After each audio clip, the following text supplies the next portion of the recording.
मुंशी प्रेमचंद द्वारा रचित कफन के भाग 2 में आप सभी का बहुत बहुत स्वागत है। तो आइए सुनते हैं कफन।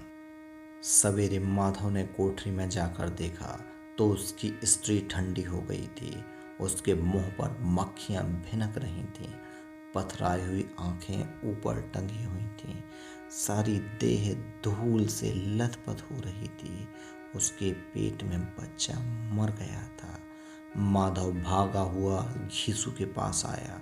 फिर दोनों जोर जोर से हाय हाय करने और छाती पीटने लगे। पड़ोस वालों ने यह रोना धोना सुना तो दौड़े हुए आए और पुरानी मर्यादा के अनुसार इन अभागों को समझाने लगे, मगर ज्यादा रोने पीटने का अवसर ना था। कफन की और लकड़ी की फिक्र करनी थी। घर में तो पैसा इस तरह गायब था जैसे चील के घोंसले से मांस। बाप बेटा रोते हुए गांव के जमींदार के पास गए। वह इन दोनों की सूरत से नफरत करते थे। कई बार इन्हें अपने हाथों से पीट चुके थे। चोरी करने के लिए, वादे पर काम न करने के लिए। पूछा, क्या है वे घिसुआ, रोता क्यों है? अब तो तू कहीं दिखाई भी नहीं देता। मालूम होता है इस गांव में रहना नहीं चाहता। घीसू ने जमीन पर सिर रखकर आंखों में आंसू भरे हुए कहा, सरकार, बड़ी विपत्ति में हूँ। माधव की घरवाली रात को गुजर गई। रात भर तड़पती रही सरकार। हम दोनों उसके सिरहाने बैठे रहे। दवा दारू जो कुछ हो सका सब कुछ किया। मुदा वह हमें दगा दे गई। अब कोई एक रोटी देने वाला भी ना रहा मालिक। तबाह हो गए, घर उजड़ गया। आपका गुलाम हूँ। अब आपके सिवाय कौन इसकी मिट्टी पार लगाएगा? हमारे हाथ में तो जो कुछ था वह सब तो दवा दारू में उठ गया। सरकार ही की दया होती तो उसकी मिट्टी उठेगी। आपके सिवा किसके द्वार पर जाऊं? जमींदार साहब दयालु थे, मगर घीसू पर दया करना काले कंबल पर रंग चढ़ाना था। जी में तो आया कह दें, चल दूर हो जाए यहाँ से। यूं तो बुलाने से भी नहीं आता। आज जब गरज पड़ी तो आकर खुशामद कर रहा है। हरामखोर कहीं का, बदमाश। लेकिन यह क्रोध या दंड का अवसर ना था। जी में कुड़ते हुए 2 रुपए निकाल कर फेंक दिए, मगर सांत्वना का एक शब्द भी मुंह से ना निकाला। उसकी तरफ ताका तक नहीं, जैसे सिर का बोझ उतारा हो। जब जमींदार साहब ने 2 रुपए दिए तो गांव के बनिए महाजनों को इनकार का साहस कैसा होता। घीसू जमींदार के नाम पर ढिंडोरा भी पीटते जाता था। किसी ने 2 आने दिए, किसी ने 4 आने। 1 घंटे में घीसू के पास 5 रुपए की अच्छी रकम जमा हो गई। कहीं से नाज मिला, कहीं से लकड़ी, और दोपहर को घीसू और माधव बाजार से कफन लाने चले। इधर लोग बांस वांस काटने लगे। गांव की नर्मदिल स्त्रियां आ आकर लाश को देखती थीं और उसकी बेकसी पर 2 बूंद आंसू गिराकर चली जाती थीं। बाजार में पहुंचकर घीसू बोला, लकड़ी तो उसे जलाने भर को मिल गई है। क्यों माधव? माधव बोला, हाँ, लकड़ी तो बहुत है, अब कफन चाहिए। तो चलो कोई हल्का सा कफन ले लें। हाँ और क्या, लाश उठते उठते रात हो जाएगी। रात को कफन कौन देखता है? कैसा बुरा रिवाज है कि जिसे जीते जी तन ढकने को चीथड़ा भी ना मिले, उसे मरने पर नया कफन चाहिए। कफन लाश के साथ जल ही तो जाता है, और क्या राख रहता है। यहीं 5 रुपए पहले मिलते तो कुछ दवा दारू कर लेते। दोनों एक दूसरे के मन की बात ताड़ रहे थे। बाजार में इधर उधर घूमते रहे। कभी इस बाजार की दुकान पर गए, कभी उस दुकान पर। तरह तरह के कपड़े, रेशमी और सूती देखे, मगर कुछ जचा नहीं। यहाँ तक कि शाम हो गई। तब दोनों न जाने किस दैवी प्रेरणा से एक मधुशाला के सामने जा पहुँचे और जैसे किसी पूर्व निश्चित व्यवस्था से अंदर चले गए। वहाँ जरा देर तक दोनों असमंजस में खड़े रहे। फिर घीसू ने गद्दी के सामने जाकर कहा, साहू जी एक बोतल हमें भी देना। इसके बाद कुछ चिखोना आया, तली हुई मछलियां आईं और दोनों बरामदे में बैठकर शांतिपूर्वक पीने लगे। कई कुंजियां ताबड़तोड़ पीने के बाद दोनों सरूर में आ गए। घीसू बोला, कफन लाने से क्या मिलता, आखिर जल ही तो जाता, कुछ बहू के साथ तो ना जाता। माधव आसमान की तरफ देखकर बोला, मानो देवताओं को अपनी निष्पापता का साक्षी बना रहा हो। दुनिया का दस्तूर है, नहीं तो लोग बावनों को हजारों रुपए क्यों दे देते हैं। कौन देखता है परलोक में मिलता है या नहीं।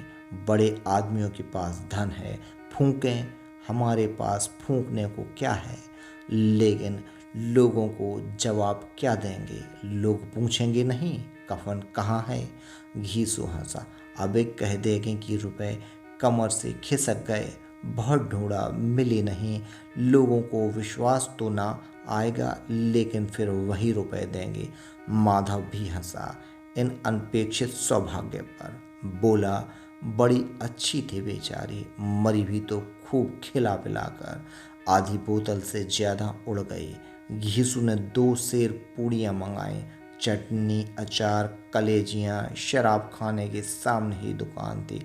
माधव लपक कर 2 पत्तलों में सारे सामान ले आया। पूरा 1.5 रुपये खर्च हो गया, सिर्फ थोड़े से पैसे बचे रहे।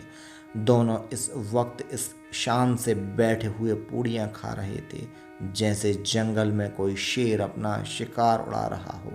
न जवाबदेही का खौफ, न बदनामी की फिक्र। इन भावनाओं को उन्होंने बहुत पहले ही जीत लिया था।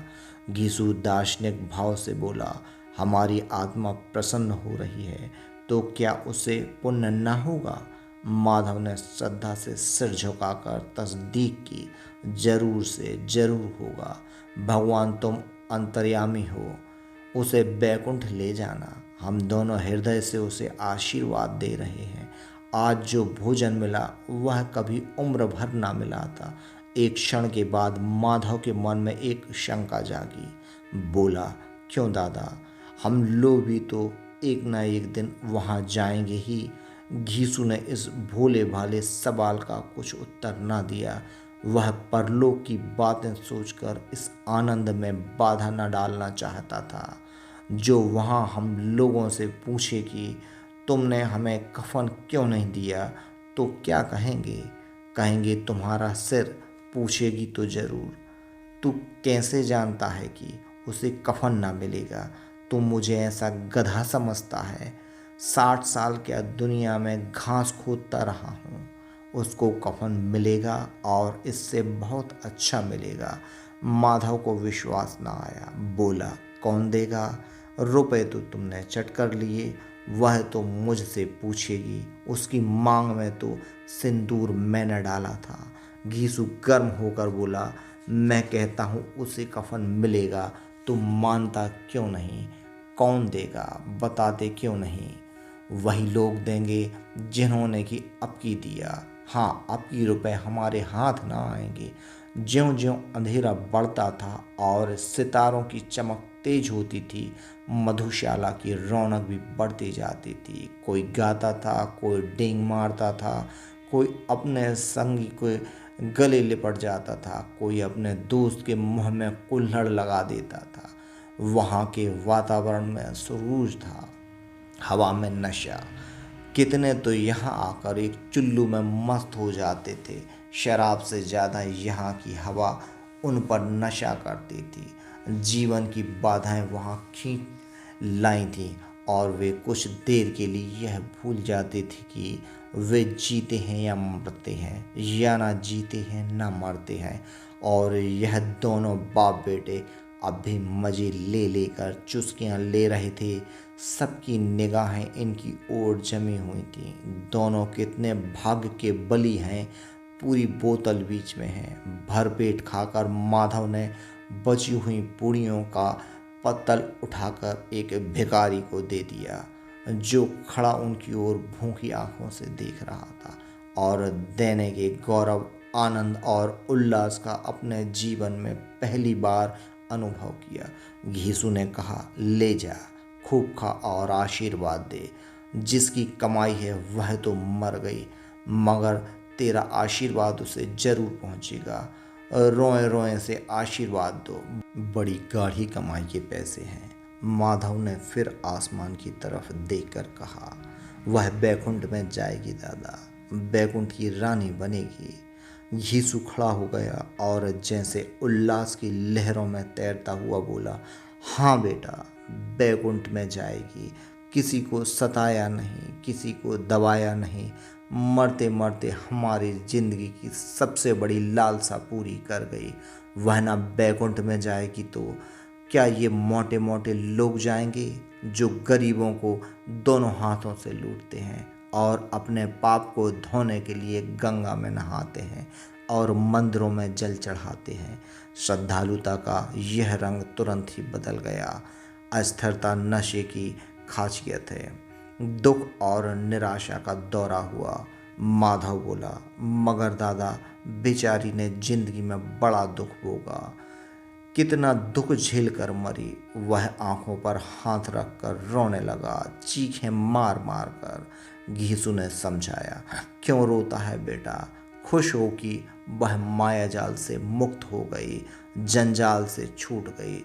बड़ी भाग्यवान थी जो इतनी जल्द माया मोह के बंधन तोड़ दिए। और दोनों खड़े होकर गाने लगे, ठगनी क्यों नैना झमकावे ठगनी। पियक्कड़ों की आंखें उनकी ओर लगी हुई थीं और यह दोनों अपने दिल में मस्त गाए जाते थे। फिर दोनों नाचने लगे, उछले भी, कूदे भी, गिरे भी, मटके भी, भाव भी बताए, अभिनय भी किया और आखिर में नशे में मदमस्त होकर वहीं गिर पड़े।